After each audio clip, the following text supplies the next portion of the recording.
Thanks a lot to all the speakers. That was really, really great, really informative. Okay, we're going to have a Q&A time now. I anticipate there may be a number of questions.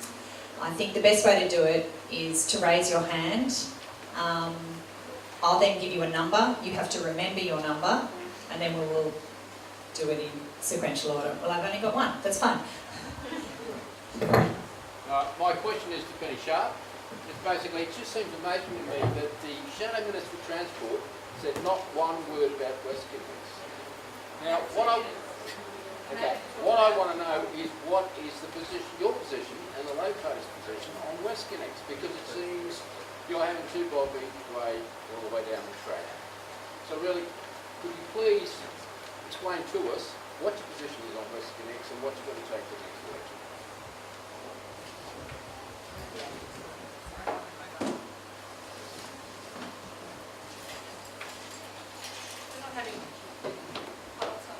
It is now, thank you.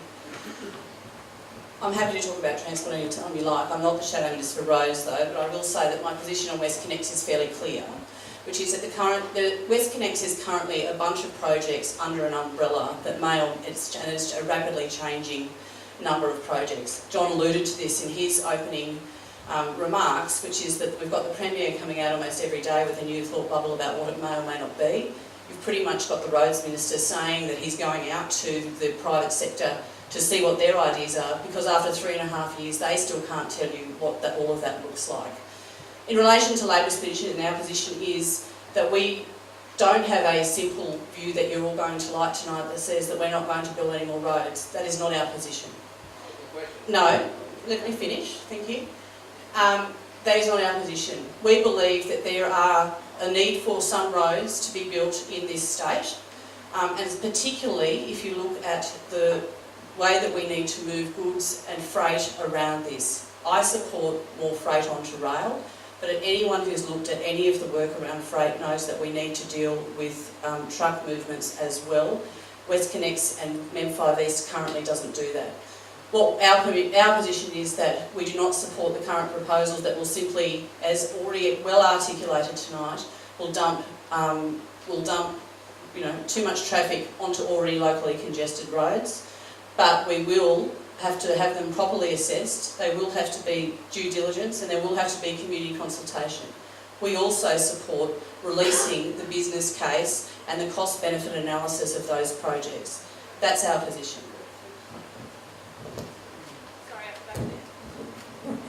Just to be clear, State Labor does not support WestConnex. Is that correct?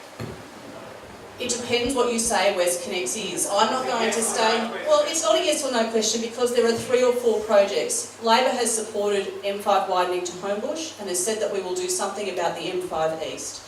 The M5 East currently does not go to the port and does not... And the latest thought bubble from the government does not deal with any of those matters. And I've been pretty clear about what our position is around the St Peters Interchange and Sydney Park. So I'm sorry that I'm not going to be able to say to you that's not our position. What I can tell you is that we do not support the current proposals that we're discussing here tonight. Sorry, I'm back. Yes, you. Yeah, thanks for the information. I wanted to ask the candidates actually in particular what their position is vis-a-vis what they could do if they were elected into the next election, because Mark said that the councils really can't do that much. I wondered, Jenny alluded to this, the East-West link in Melbourne, 2 councils in particular gave the campaign huge support by financially donating quite a sum of money, which wasn't the whole campaign by any means, but it gave the community a lot of confidence to go ahead and organise blockades, public meetings, public rallies, the whole thing, which then eventually put the issue onto the state agenda, including getting the Labor Party then in opposition to say it would rip up the contracts if it got elected. I think this community, from what I've seen, this community and the rest of the inner west would be prepared to run and is trying to run that sort of campaign, but it needs financial support. I would like to know if Mark, but also what the candidates think about what could be done to boost this campaign against not just saving parks, and that's important, the whole of West Connex? Well, I'll start by saying that council has no money. We are just in the process of considering a rate increase above and beyond the normal 3% rate rise. So it's very difficult for me to come here tonight and say, yes, we'll spend some money, because that's not going to be terribly popular. But we did give some support in kind last week for the Simpson Park protest, and we had our council staff working very closely with the organisers, and I met along with the organisers and the local police when they tried to stop the takeover of Campbell Street. And I was there supporting that campaign, and I will continue to support that campaign. From a financial point of view, it's much more difficult for a local government to do very much at the moment, but we'll do what we can. But I would like to hear what the candidates have to say in terms of what they'll do with it. Thanks for the question. I think that the idea of waiting for saying what would we do after March is really missing the point. I think it's what are the Greens already doing, and what have we come out and done. So Maureen Faruqi, who is, nice timing David, welcome. Maureen Faruqi, who is our Greens Upper House MP, who has had the transport portfolio, has been working to release a number of documents to try and increase the transparency around WestConnex. We have consistently opposed WestConnex since it was announced back in 2012, and that's not something that other parties can say when it was actually the federal Labor government that announced funding to support the WestConnex project in this area. So I think one of the things is it's not about what can we do from March, it's about what can we do from now. And the Greens have consistently stood with the community. I was very proud to join the Reclaim the Streets No WestConnex action. In fact, to join the first meeting that decided that that takeover of Campbell Street would occur. And I think what it shows is that the community is powerful when they come together. But Danae Bosler, who was the person who ran the East West Tolling campaign in Melbourne, just to stress the importance of funding for these kind of projects, said that the number one thing that helped them to be able to run that successful campaign was getting a paid campaign organiser in the lead up to the election to help them organise that work. So I would reiterate the support for people to make the donation to save Petersham Park and others. Finally, I think it's really important in the lead up to any election campaign to be really clear that you are not voting when you vote in March for me, Jenny Leong. I might have a position which is that we should support important investment in public transport, and that we should oppose the WestConnex. But my personal position should not matter. What should matter is when I am in that parliament, if I am successful to be supported as the member for Newtown, that I will be voting to reflect and advocating on behalf of the community and the community's views, which is quite clear from this meeting and the motions just passed that there is unanimous support to oppose WestConnex. So I can give that commitment that I will continue to advocate for that, but I can also give a commitment to work closely with other existing Greens teams, local, state and federally, who have already been doing a whole lot of work to oppose this crazy, crazy tollway.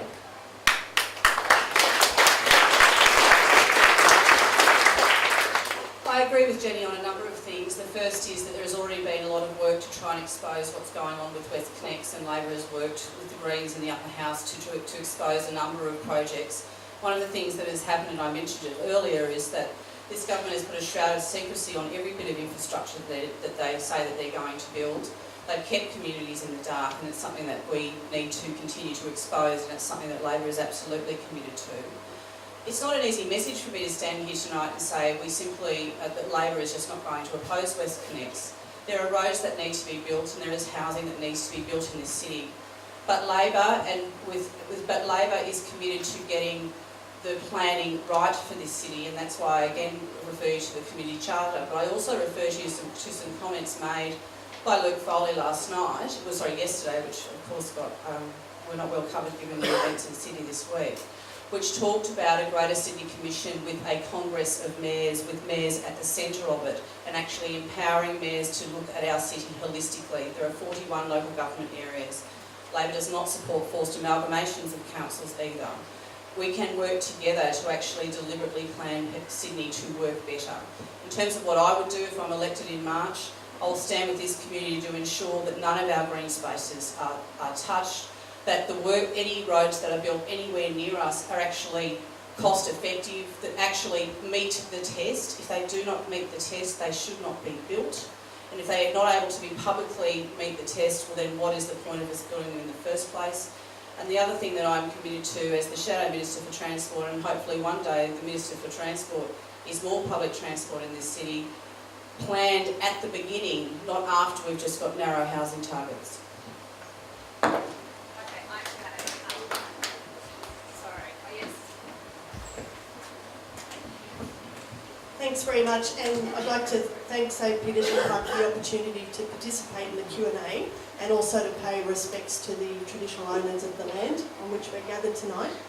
I just wanted to, I guess, pick up on Mark's comments earlier, because I think there is a strong relationship between what the state government are trying to do to local councils to remove power at the local level and the fight against West Connex. And I think that it's not a matter of local councils just throwing money at the campaign, but it's actually an opportunity, I think, for local government and local municipal councils to see themselves as organisations of local community power, and what they can do to actually help facilitate and organise on the ground to assist in building this campaign, not just by dollars, but actually resourcing and encouragement, provision of their facilities, whatever they can do within their budgets to really empower the community to take on this fight, because it is going to take a massive show of people's power against West Connex to have it defeated,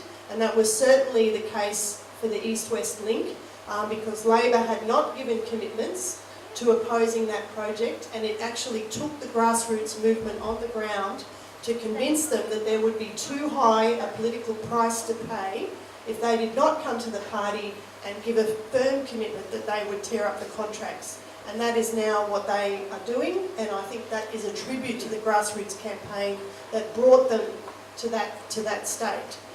So I think that is where the relationship of the fight to save our local councils from forced amalgamations and having their power taken away, and this issue interconnect.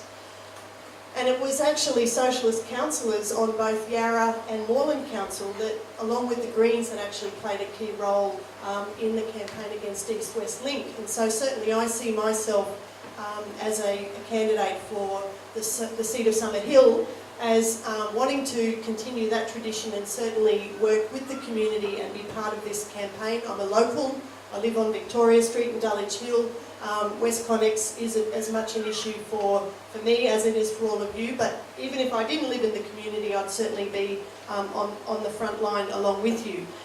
I think the other issue is that we need to make this state election a referendum on West Connex, because it is absolutely the right time to do this. And I agree, the campaign must start now. We have got to build momentum, and I think the work that Save Petersham Park have done so far is an absolute tribute to the commitment and passion of residents in this area. And when you take together all of the local residents groups that are now popping up in response to the drilling that's going on, in response to finding out more information about this development, it is an almighty force. Imagine if we can come together across the whole of Sydney metropolitan area, in all the areas that are going to be affected by the West Connex, and actually have a show of force against the government and also forcing Labor to take a stand on this issue. I think we do actually have a chance of beating this development. So thanks.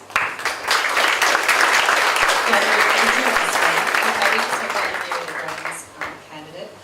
And then we'd like to put a couple of questions to the panel specifically about Petersham Park and the surrounding streets. So, David, could you...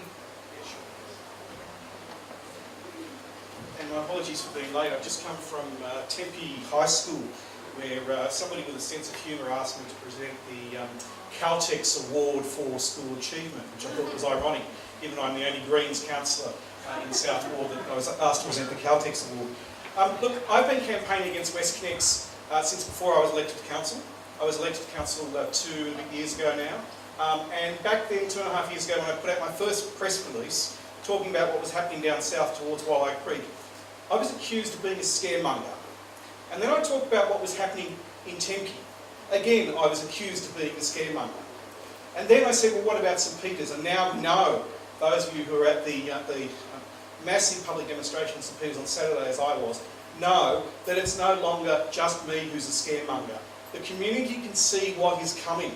And it is heartening, the meetings that I've been to over the last 2.5 years campaigning against WestConnex. It's heartening to go from a meeting where there was 3, 4, 5, 6, 7 people, some of who I can see in this room here today, on a Saturday afternoon talking about how we're going to campaign against WestConnex, to come to a meeting like this tonight, where it's standing room only, to go to a rally down in St Peters last weekend where there was a massive crowd that took control of the street.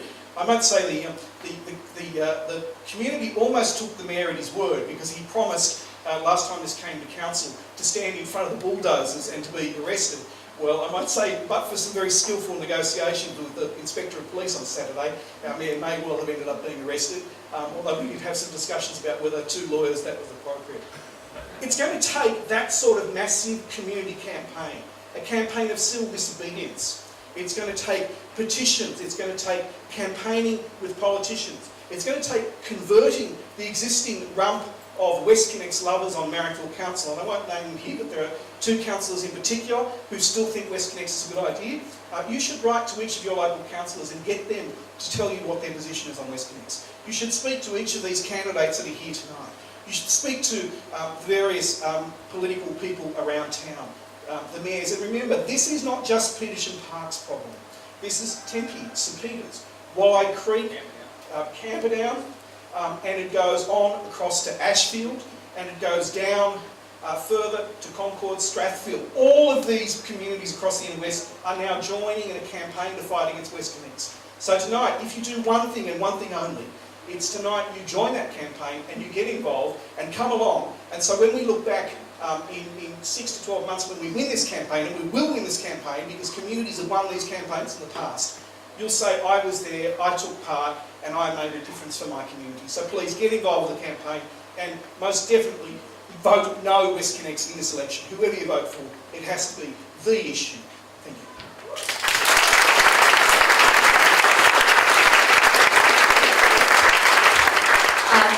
Sorry, I'll ask a question and then we'll take your question. That will be it for tonight, guys. On behalf of Save Petersham Park, it's a question for Mark. We understand, or we know, that there has been a memorandum of understanding signed between the Marrickville Council and Urban Growth, which symbolically at least suggests support of urban growth. Okay, so we'd like you to specifically answer what your position is on the streets in the vicinity of Petersham Park and the rezoning proposals that have come from Urban Growth. Thank you. I'll address the MOU first, because there's been some misinformation about that, and I can hear that tonight. Marrickville Council, in signing an MOU, got a seat at the table. It got a voice, and it got some information. So what's going to happen is that there'll be a staffer from Marrickville Council seconded to the Urban Growth team. So we hope to be able to influence some of the decisions that Urban Growth make. David Leary will back me up on this. I've been very critical when Urban Growth PR hacks have come to council and given us nothing. Right? They've come to council a number of times and they've told us what is in the press release, and they call that consultation. It was on Sunday a couple of weeks back when they announced that the target for housing along Parramatta Road was suddenly going to be 60,000, not 50,000. Council had no prior knowledge of that. So by signing the MOU, we at least hope to have some prior knowledge, and we hope to have some influence. Now, around Petersham Park, there has been, as we know, a fair bit of development already. Around Lewisham in particular, in Summer Hill, and I will make no apologies. I am a big fan of consolidated development, urban infill around transport nodes. In my view, that is the only way to make public transport sustainable and viable for the long term. So we have Petersham Station, and there has been and there will be development around that. There has been and there will continue to be development around Lewisham, and we've heard some of the numbers earlier tonight around what is there. Now, what is happening there is not demolition of wonderful housing in lovely streets. It's not. It's utilising what has become degraded industrial land. Now, there's a whole new argument around employment lands and whether that land should be degraded and it should be activated as industrial land. It wasn't done in the last LEP, but at least council in that process had a voice and had a say. And it did rezone, and there have been and will continue to be some spot rezonings where council believes that urban infill is appropriate. Now, I'm not going to say there will be no development, and I think it would be foolish for anybody to say that. I mean, that number I gave you before, of 1.6 million people coming to Sydney in the next 20 years, those people have to live somewhere. Now, I know this area is dense, I understand that, but if the option is a 9-storey development in Lewisham, or a 30-acre housing complex in Picton, my view is that urban consolidation is important and vital to a city of this size.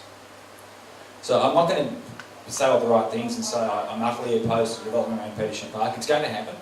And I think a lot of what will happen is going to be north of Parramatta Road, in the industrial estates that are there and that are unused and quite degraded. There will be impact on this area, and make no mistake about that, there will be impact, but there will be impact on every urban zone in Sydney over the next 20 years. It's utterly inevitable. And we have to begin to accept that Sydney has become a large, modern, global city. If only our pygmy politicians in Macquarie Street would see that as well. Yeah. You talk about infill, the area between Parramatta Road and the heavy rail there in Lewisham, the middle of which is where my little single-storey house is, and I've only just moved in there. There is no industrial area there. And that is the darkest pink in the whole of the plans for urban growth. So that's a big pocket of small, old houses. Now, you're saying to me that that will be developed? Not if I can stop it. I don't believe that existing houses in historically important areas should be demolished to make way for high-rise. And I've never voted for that, and I never will. But I don't know that at the end of the day that local governments are going to have a say. Okay, yeah, And that's my real concern. This Greater Sydney Commission, which was just kind of nebulously floated out there on Sunday, it has at this stage no charter, no idea who's going to be in it, and we have no idea what planning powers it's going to have. But you put that together with the forced amalgamation of councils, and we are seeing a massive loss of community voice. Massive loss of community voice. And it's why these kind of groups was just so important.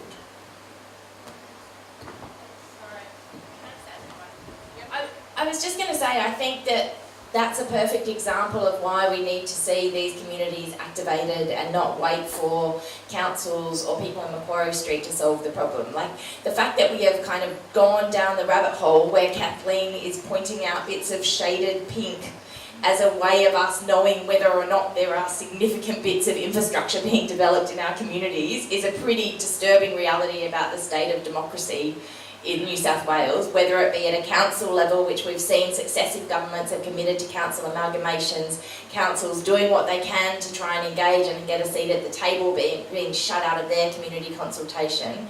But I think that what it is clear to me is saying that it's relying on the idea of council or whoever is in government in Macquarie Street to stand up for the interests of the community when it comes to good planning, sustainable planning, community interests, protecting our infrastructure.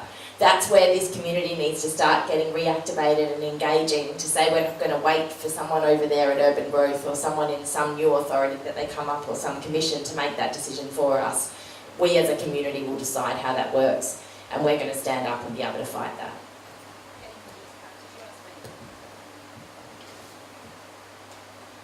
I'll just make this super quick because thank you all for coming. I know you all look very tired. Firstly, I just think we should ask ourselves what kind of city do we want. And to be honest, I want Paris, not Hong Kong. And the second thing is the government's plan for Wollongong is for 60,000 people in the same time frame as Sydney's going to get 1.6 million. I lived in the country and I came to Sydney because there were no jobs. Why aren't we putting any of the jobs, any of the growth in the country?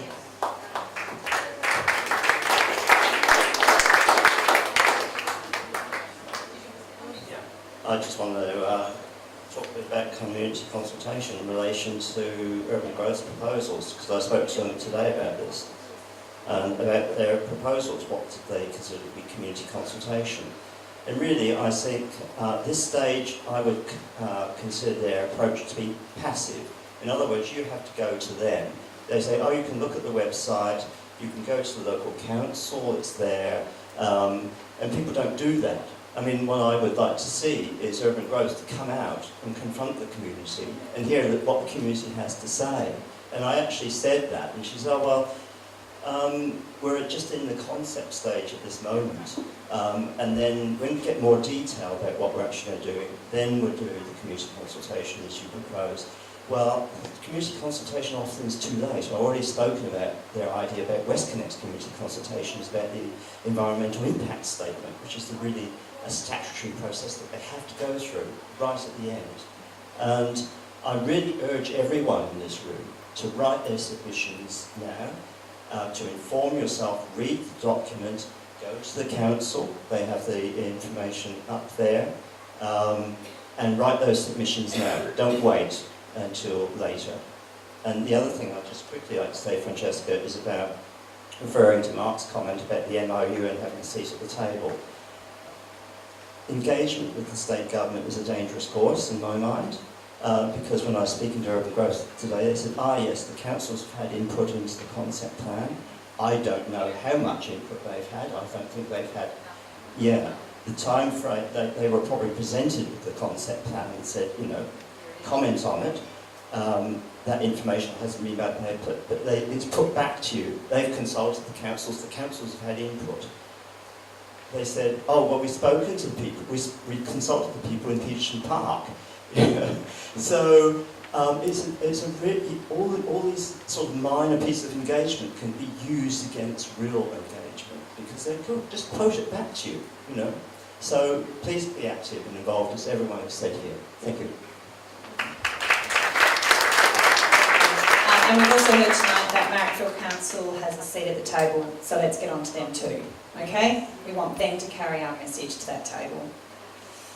Just take one or two more questions. Just a question for you, Mum. Can you tell us, is there anybody on Marrickville Council that is a property owner or who will personally benefit from this kind of development?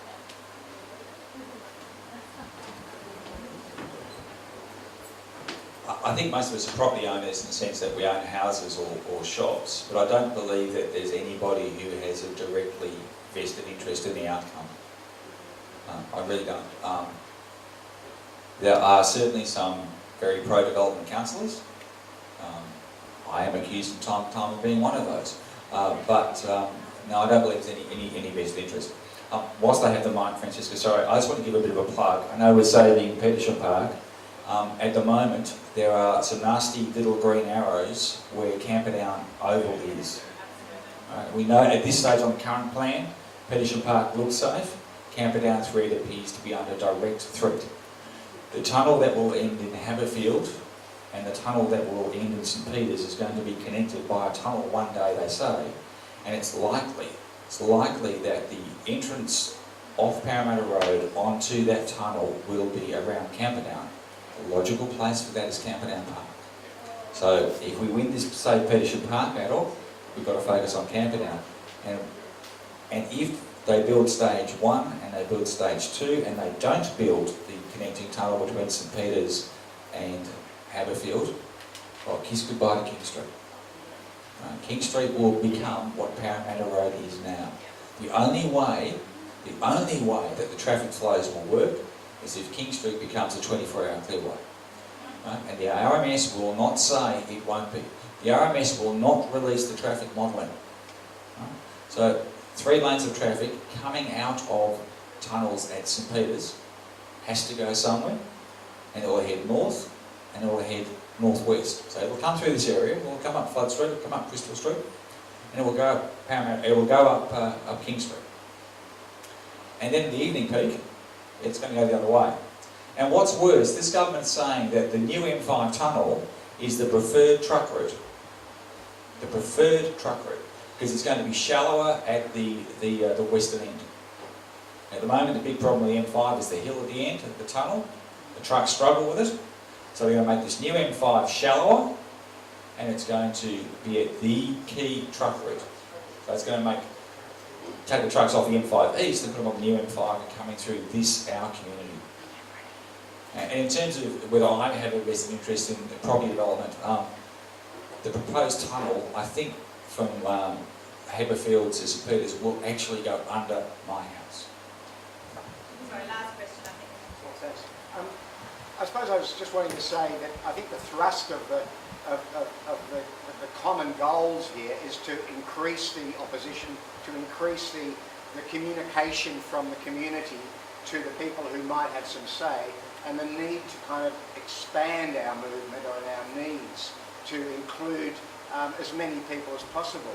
I was just wondering, knowing that Mark has said, you know, yes in every way but money, the way that there are shortages and difficulties at every step, I was wondering if it was possible to expand publicity about the needs of not just our community but all of those you're talking about by having some sort of return to the sort of extravagance of the Larry Barry days, where we had, you know, Leichhardt and Marrickville uniting against the aircraft noise and runway problems by sort of convoys and blockades of garbage trucks. For all sorts of reasons, that mobilised everybody I knew in these communities, and we all knew about it. And it wasn't really, I imagine, an awful lot of money that was spent, but it was an enormously effective press campaign. And it was just something that I think would really be wonderful if there was some extravagant gesture that built momentum again now. I don't know if it's possible.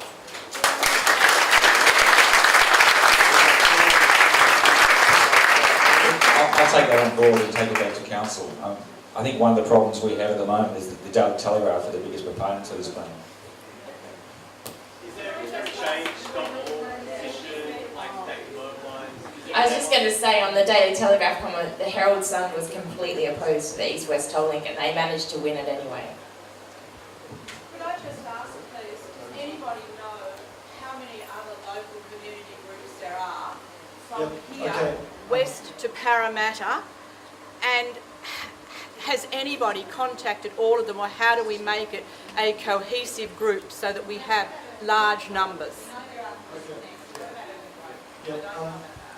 Okay, so that's 3 questions, and they're all the same questions, so I'll answer them. I'm the former president of the No West Connects umbrella group. So in 2012, all of the community groups that had fought the previous M4 and the M5 met down in St Peters and said, this is coming, what shall we do to get ready? So we formed an incorporated association. This incorporated association is a body so that all of the other groups can share resources. So we all campaign together, we all talk together. St Peters came on board, and within a few weeks we got them up to speed with all we had, and they have just taken off. Alexandria came on board immediately after them, and they're now becoming very active. We're speaking to Erskineville on Thursday. So the No West Connects group, of which John is a strong member, has Concord and Strathfield, Ashfield Haberfield, Save Ashfield Park, Leichhardt, Annandale, hopefully Save Petersham Park soon, Alexandria Residents Action Group, hopefully we'll get the Friends of Erskineville, the St Peters Action Group, the Reclaim the Streets, the Rockdale Anti-West Connects Group, and the Willow Creek Preservation Society. And that's just the start. So, well, we haven't had anyone in Camperdown who's willing to start a group yet. Any volunteers? Where can you get some around Camperdown Park? Yes, we're going to start leafleting and door knocking there over the Christmas, after Christmas. So there is an umbrella group, we're all coming together. So if you join Petersham Park, you'll have input. If you want to join us directly, there's membership forms up the back, and I will be around to talk to you. Okay, so it's getting late now. I first want to say thank you so much to all of our speakers. That was extremely informative and very, very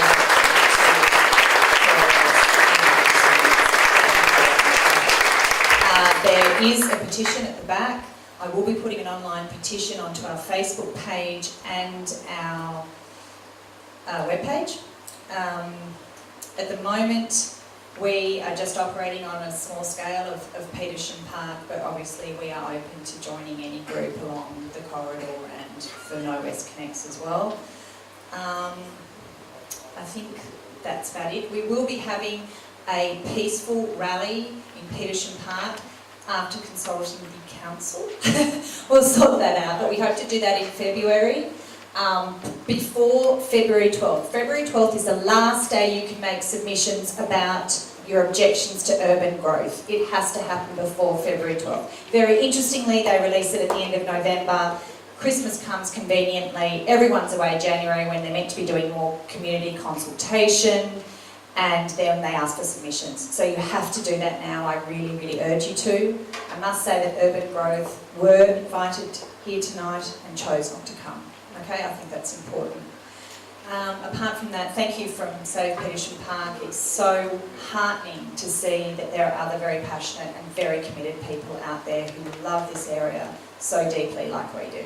Okay, very much.